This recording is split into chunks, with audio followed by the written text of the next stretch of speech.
নির্যাতন, হত্যা, গুম, খুন, সহজে নিপীড়ন চালানো হচ্ছে।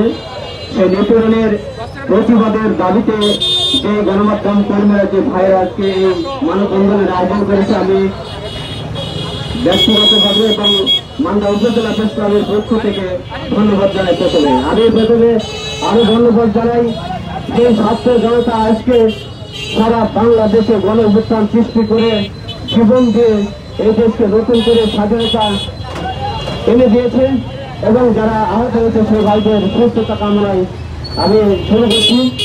সাংবাদিক মাহবুবুল নবী বেলাল, যিনি বদ্রীতলার একজন চিহ্নিত একজন সাংবাদিক।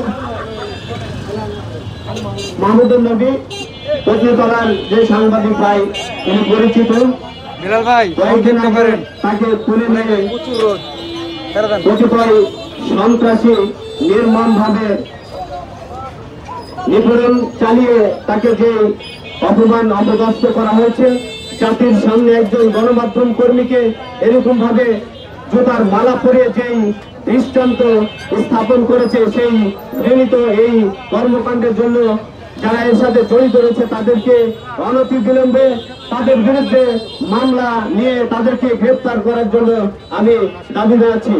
সাধারণ মানুষের অধিকার, সাধারণ মানুষের সত্য বিষয়গুলো তুলে ধরে মানুষের অধিকার আদায়ে যারা রাজপথে গণমাধ্যম কর্মী হিসেবে কাজ করছে, তাদের উপরে নিপীড়ন নির্যাতন কখনোই মেনে নিতে পারি না। তাই আমরা অনতিবিলম্বে নওগাঁ জেলা প্রশাসক এবং পুলিশ সুপারের দৃষ্টি আকর্ষণ করব। এই দুষ্কৃতকারীদের অনতিবিলম্বে মামলা দিয়ে তাদেরকে গ্রেফতার করে দৃষ্টান্তমূলক শাস্তির দাবি জানিয়ে আমি শেষ করছি। ধন্যবাদ সকলকে।